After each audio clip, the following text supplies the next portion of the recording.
गाजियाबाद के थाना टीला मोड़ के अंदर भारत सिटी के अंदर तीनों बच्चियों के सुसाइड मामले में एक के बाद एक नए खुलासे हो रहे हैं। पुलिस ने अब जो जानकारी साझा की है उसके अनुसार अगर बात करें तो पुलिस ने बताया है कि तीनों बच्चियां कोरियन कल्चर को बेहद पसंद किया करती थीं। जो डायरी बच्चियां छोड़कर गई थीं उसके अंदर तमाम चीज़ों का जिक्र किया गया है। कोरियन कल्चर को कितना वो पसंद करती थीं, जिसके बिना वो रह नहीं सकती थीं। उनके पिता द्वारा मोबाइल फ़ोन छीन लिया गया, जिसके बाद बच्चियां और भी ज़्यादा परेशान हो गई थी। इसके अलावा चेतन जो उनके पिता हैं उनके ऊपर 2 करोड़ रुपए का कर्ज भी था। उसको लेकर भी परिवार के अंदर तमाम दिक्कतें थीं। बच्चियों का मोबाइल फ़ोन बेचकर हाल ही में चेतन उनके पिता द्वारा बिजली का बिल भी भरा गया। उसके बाद से ही जो बच्चियां थी वो सदमे में थी, ये जानकारी भी निकलकर सामने आई है। और उसके बाद देर रात उन्होंने ये कदम उठाया। उन्होंने अपने कमरे के बराबर वाले कमरे में, जिसके अंदर भगवान का मंदिर बना हुआ था, वहां पर स्टेपर लगाकर उसके ऊपर चढ़ के बालकनी से तीनों बहनों ने एक साथ सुसाइड कर लिया। हालांकि पुलिस इस पूरे मामले में अभी भी इन्वेस्टिगेशन कर रही है। साथ ही जो मोबाइल वो बच्चियां यूज करती थीं उस मोबाइल को रिकवर कर फॉरेंसिक जांच के लिए भी भेजा जा रहा है, ताकि किन लोगों से वो चैट किया करती थी, क्या कमांड उनको मिला करता था, उसके बारे में भी पता लगाया जा सके और कोई भी पहलू पुलिस से छूटा ना रहे। तो देखना होगा इस पूरे घटनाक्रम में क्या कुछ निकलकर सामने आता है। वीडियो जर्नलिस्ट सतीश के साथ Himanshu Sharma, news state Ghaziabad. UP में बीजेपी को नया प्रदेश अध्यक्ष मिलने के बाद अब यूपी बीजेपी की टीम में बड़ा बदलाव होगा। माना जा रहा है कि फरवरी के बाद यूपी बीजेपी की नई टीम बनकर पूरी तरीके से तैयार हो जाएगी, क्योंकि देखा जाए तो बहुत जल्द पंचायत चुनाव है और उसके बाद सीधे भारतीय जनता पार्टी विधानसभा चुनाव में उतरने वाली है, जिसकी तैयारी शुरू हो चुकी है। लेकिन अगर हम यूपी बीजेपी की नई टीम की बात करें तो जो तमाम मोर्चे हैं, चाहे जो तमाम प्रकोष्ठ हैं और जो अलग अलग बीजेपी की इकाइयां हैं, उसमें जो कार्यरत जो पदाधिकारी हैं वो पिछले काफ़ी समय से उस पद पर काम कर रहे हैं और पिछले काफ़ी समय से ये संभावित था कि जैसे ही नया प्रदेश अध्यक्ष चुना जाएगा, जो नई टीम होगी वो भी बनाई जाएगी। यानी कि पंकज चौधरी की नई टीम जल्द ही बनने वाली है। चाहे हम पिछड़ा मोर्चा की बात करें, अल्पसंख्यक मोर्चा की बात करें, अनुसूचित जाति जनजाति मोर्चा की बात करें या फिर तमाम प्रकोष्ठों की बात करें, जो इनके प्रदेश अध्यक्ष हैं उनकी जगह पर नई नियुक्तियाँ की जाएंगी। जो पूरी पदाधिकारियों की टीम है, यानी कि जो प्रदेश पदाधिकारियों की टीम है, वो नई टीम बनाई जाएगी। इसके अलावा जो कार्यकारिणी के सदस्य हैं उसमें भी बदलाव किया जाएगा। यानी कि चुनावों से पहले भारतीय जनता पार्टी की जो नई टीम होगी वो पूरी तरीके से बनकर तैयार हो चुकी होगी। वीडियो जर्नलिस्ट सुविखान के साथ अविनाश सिंह, न्यूज स्टेट लखनऊ।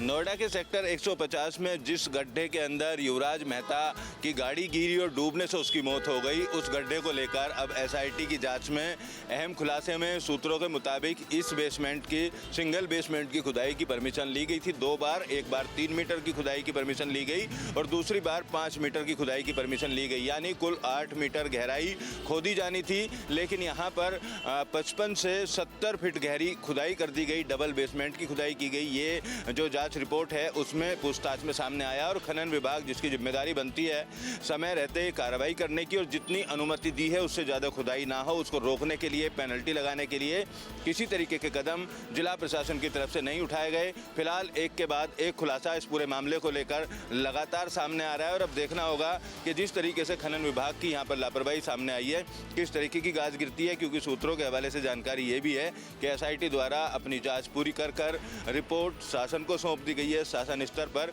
अब इस मामले में बड़ी कार्रवाई करने की जो तैयारी है वो फिलहाल देखी जा रही है। वीडियो जर्नलिस्ट यश शर्मा के साथ Amit Chaudhary, news state Noida. Greater Noida की यमुना एक्सप्रेसवे प्राधिकरण की तरफ से अवैध निर्माण के खिलाफ बड़ी कार्रवाई की गई है। 25 जेसीबी और 11 थानों की फोर्स के साथ 25 जेसीबी लगाकर कई घंटों तक जो बुलडोजर की कार्रवाई है वो की गई। यहाँ तकरीबन 60,000 वर्ग मीटर ज़मीन जो हेरिटेज सिटी के लिए आरक्षित थी, उस ज़मीन पर अवैध निर्माण किया जा रहा था। शिकायत मिलने के बाद प्राधिकरण की तरफ से कई बार नोटिस दिए गए, लेकिन नोटिस देने के बाद भी अवैध निर्माण को यहाँ से नहीं हटाया गया। लिहाजा एक प्रभावी कार्रवाई की गई है। जिस ज़मीन को कब्जा मुक्त कराया गया। इस ज़मीन की बाजारू कीमत की अगर बात की जाए तो 300 करोड़ रुपए के आसपास बताई जा रही है। जेवर एयरपोर्ट बनने का काम शुरू होने के बाद से इस पूरे इलाका में लगातार अवैध कॉलोनी काटना, फ्री होल्ड प्लॉट के नाम पर जो धंधा है वो कई कॉलोनाइजरों द्वारा किया जा रहा था और अब प्रभावी कार्रवाई पिछले कुछ दिनों से यमुना एक्सप्रेसवे अथॉरिटी की तरफ से देखी जा रही है और प्रभावी कार्रवाई के तहत फिलहाल इस जमीन को कब्जा मुक्त करा लिया गया है। वीडियो जर्नलिस्ट यश शर्मा के साथ Amit Chaudhary, news state, greater Noida. एक लड़की जो जन्मजात सुनने और बोलने में अक्षम है, वह सामान्य जीवन जीना चाहती है, लेकिन उसके परिवार के सामने तमाम आर्थिक संकट था, जिसकी वजह से परिवार वाले उसका इलाज नहीं करा सकते थे। लेकिन उस लड़की को उम्मीद थी कि उसकी आवाज़ आ सकती है और वह सुन भी सकती है। ऐसे में उसे उम्मीद थी प्रदेश के मुख्यमंत्री योगी आदित्यनाथ जी से। दरअसल उसने देखा था टीवी में कि सीएम योगी आदित्यनाथ बच्चों से बहुत प्यार से बात करते हैं और उनकी समस्याओं का समाधान भी करते हैं। यही वजह है कि वह बच्ची एक दिन अपने घर वालों को बिना बताए लखनऊ के लिए पैदल निकल गई। 90 किलोमीटर का सफ़र उसने कैसे तय किया ये वही जानती है, लेकिन लखनऊ में उसकी मुलाकात सीएम योगी आदित्यनाथ से नहीं हो सकी। पुलिस ने उसे ढूंढा और उसके परिजनों तक ये खबर दी। परिजन उसे लेकर के वापस कानपुर आ गए, लेकिन जब सीएम योगी आदित्यनाथ को इस बेटी के बारे में पता चला तो उन्होंने उसे खुद अपने यहाँ बुलाया, उसकी समस्याओं को सुना और उसकी समस्याओं को दूर करने का आश्वासन भी दिया। खुशी वह बेटी आप देख सकते हैं कि अपने हाथ में एक तस्वीर लिए बैठी है, जिसे उसने अपने हाथ से बनाया है और उसमें लिखा हुआ है धन्यवाद योगी जी। योगी जी तस्वीर में उसे आशीर्वाद दे रहे हैं।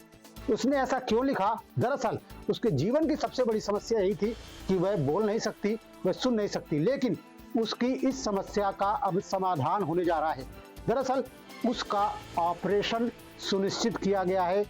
जिस तरीके से सीएम योगी आदित्यनाथ ने पूरे मामले को गंभीरता से लिया और उसके बाद जिला प्रशासन से बात करने के बाद उसका ऑपरेशन कराने के लिए कहा, तो उसका ऑपरेशन हो चुका है और आने वाले कुछ वक्त में वह ठीक से बोल और सुन पाएगी। हालांकि उसने अभी भी सुनना और बोलना शुरू कर दिया है। तकरीबन 1 साल का वक्त लगेगा। खुशी से भी बात कर लेते हैं, हालांकि वो पूरा सही से बोल नहीं पाती है, लेकिन ये जरूर पूछेंगे कि योगी जी के लिए क्या कहोगी? Tattoo, tattoo, tattoo. Yogi ji thank you. Khushi कह रही है योगी जी थैंक यू, क्योंकि योगी जी की वजह से उसका वो सपना पूरा हो सका है जिसके लिए उसके परिवार वाले अक्षम थे।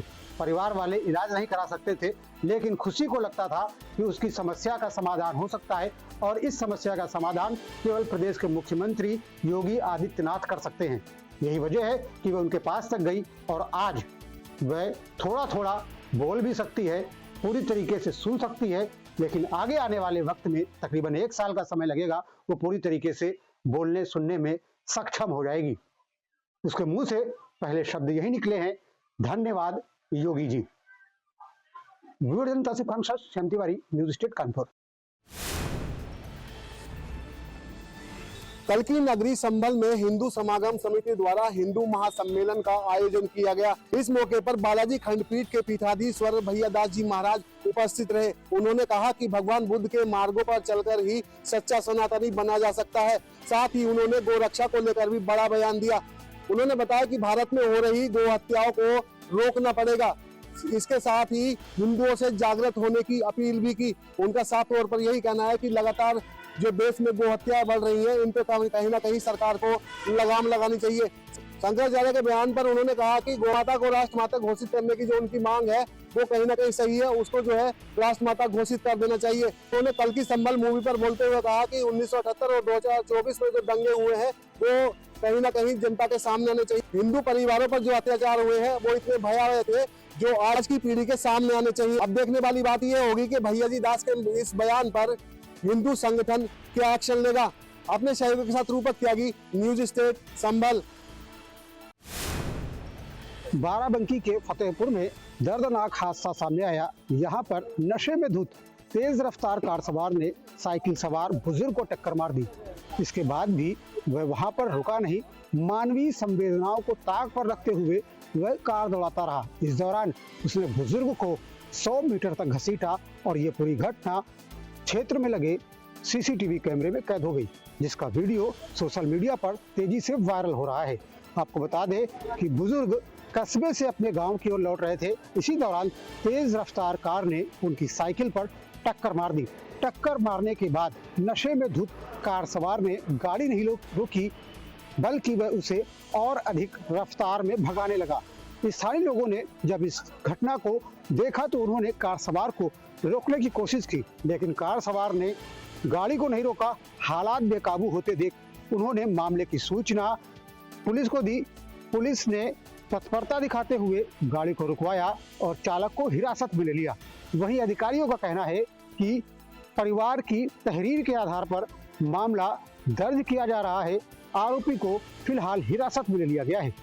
वहीं ये अमानवीय घटना क्षेत्र में चर्चा का विषय बनी हुई है। वीडियो तस्कन का श्याम तिवारी, न्यूज स्टेट।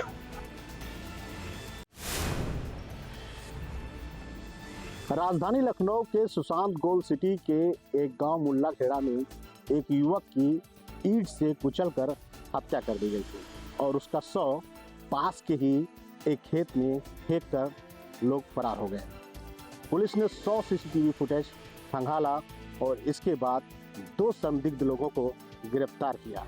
पूछताछ में पता चला कि पैसे का लेन देन था।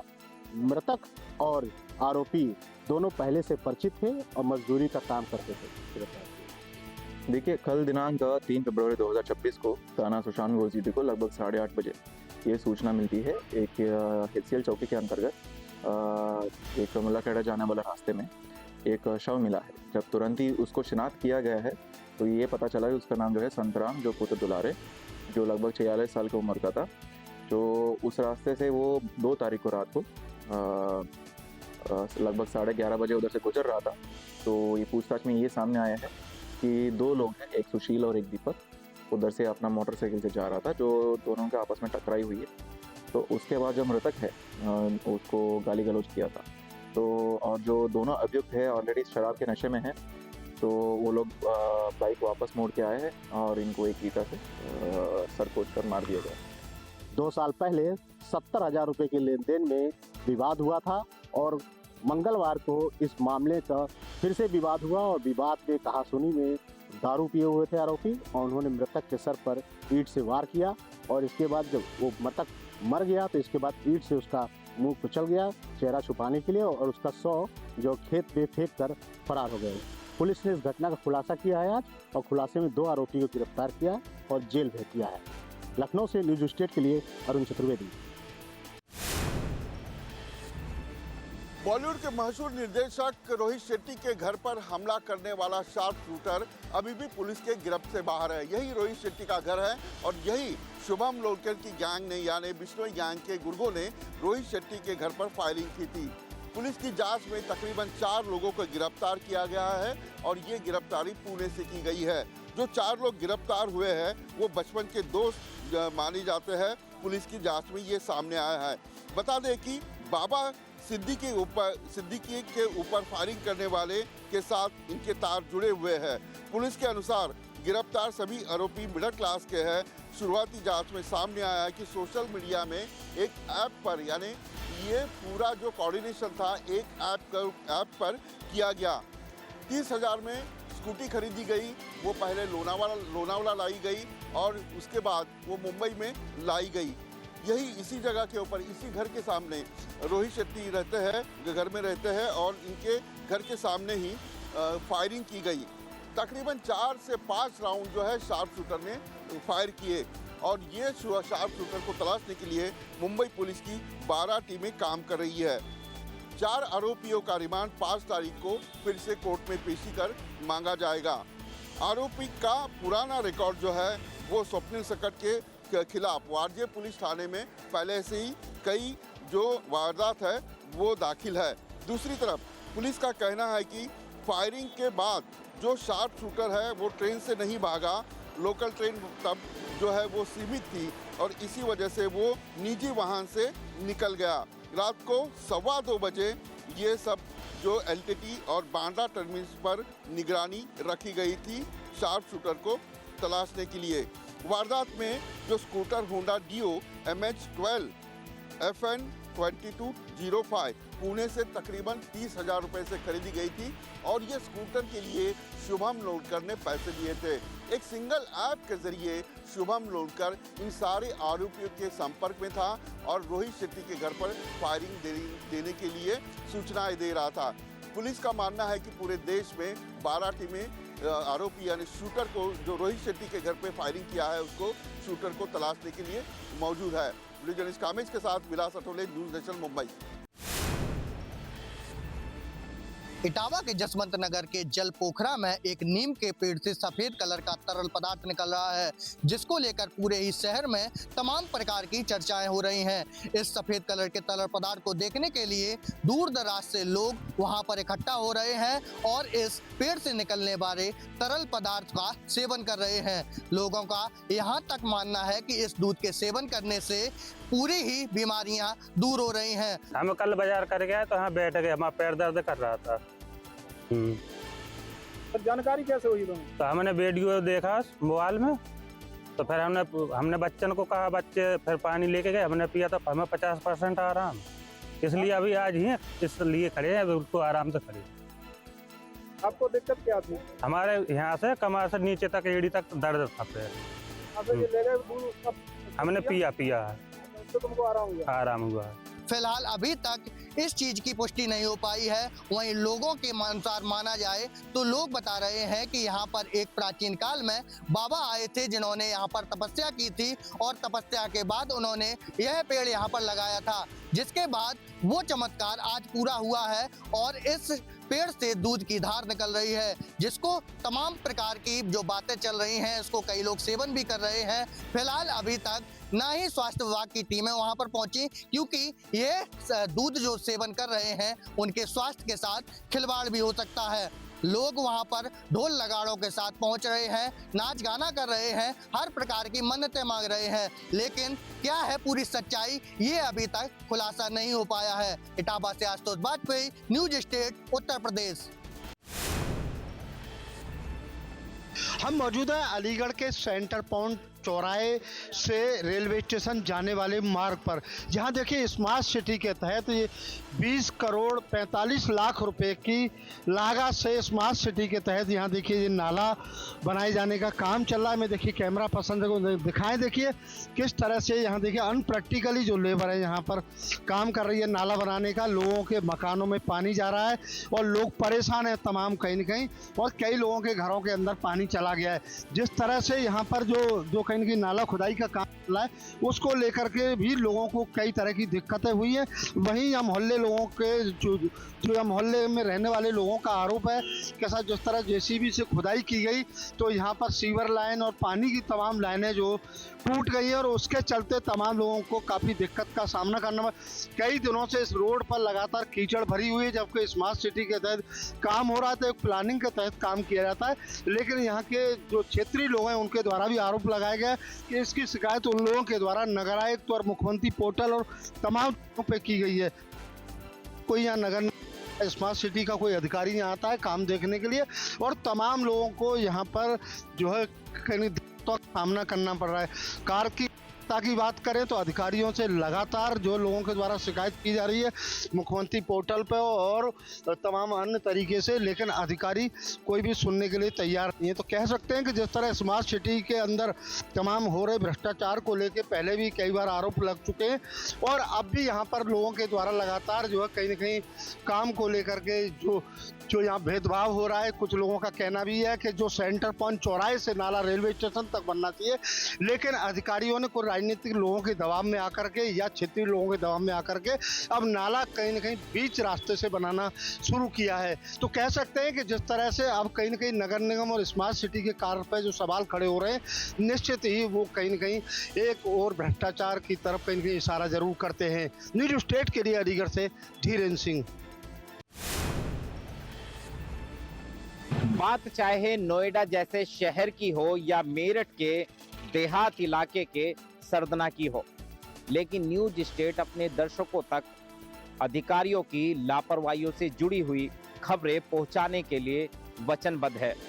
मेरी मौजूदगी मेरठ के सरदना इलाके के उसी नाले पर है जिस नाले में एक कार दलदल में फंस गई थी। उस कार में एक परिवार सवार था जो सरदना से दवाई लेकर अपने घर मेरठ लौट रहा था। मैं उसी नाले की बाउंड्री पर मौजूद हूं और आपको तस्वीरें भी दिखाऊंगा कि वो तस्वीरें कितनी गंभीर हैं और अधिकारियों की लापरवाही से जुड़ी हुई हैं।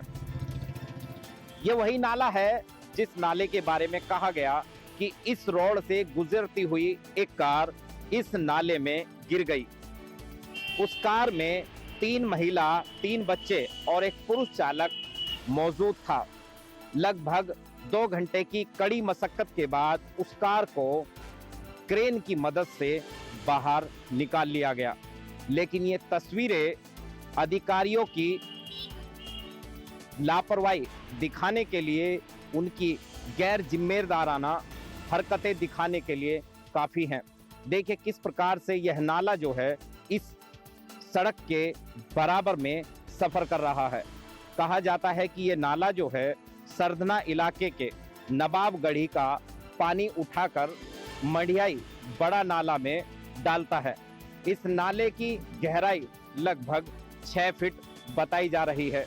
इतनी बड़ी घटना के बावजूद भी सरदना नगर पालिका से जुड़े हुए अधिकारियों ने इस नाले के बराबर में साइन बोर्ड, संकेतक बोर्ड लगाना उचित नहीं समझा। अधिकारी बिल्कुल लापरवाह हैं अपनी जिम्मेदारियों के प्रति। पूरे प्रदेश में, पूरे देश में युवराज मेहता की मौत का से जुड़ी हुई खबरें सभी ने देखी। उसके बावजूद भी उत्तर प्रदेश के अधिकारी लोगों की जान बचाने के लिए बिल्कुल भी वचनबद्ध नहीं है। लेकिन सवाल आज भी जिंदा है कि अधिकारियों की लापरवाही के चलते नोएडा के युवराज जैसे नवयुवक कब तक अपनी जान खोते रहेंगे। मेरठ से अरुण सागर, न्यूज स्टेट के लिए। मशहूर शायर मुनव्वर राणा की बेटी हिबा राणा को 3 तलाक देने का मामला सामने आया है। राजधानी लखनऊ के सादतगंज थाने में इस पूरे मामले को लेकर के एफआईआर दर्ज की गई है।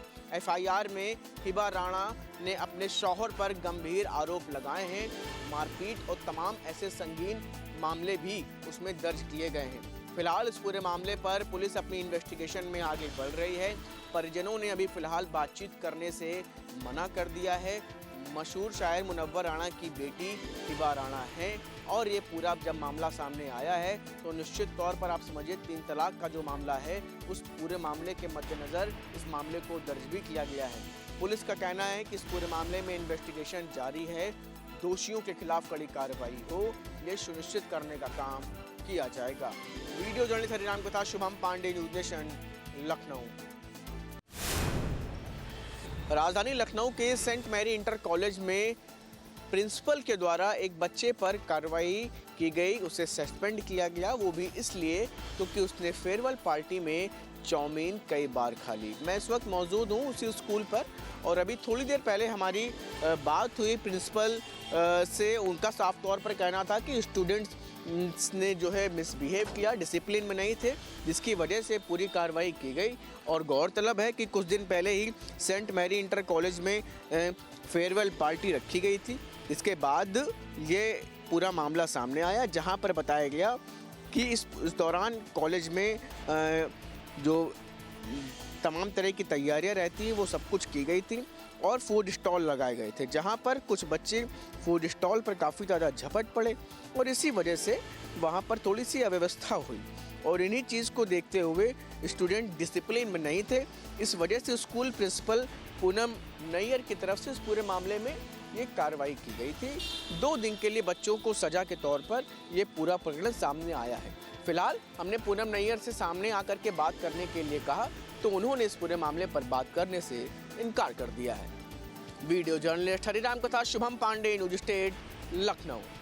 आपके मोबाइल पर तुरंत आएगी ब्रेकिंग न्यूज, स्क्रीन पर सबसे पहले दिखेगी बड़ी खबर, देश दुनिया की हर खबर एक जगह। अब आपके मोबाइल पर तुरंत फटाफट इंस्टॉल कीजिए न्यूज़ नेशन ऐप और रखिए खुद को अपडेट।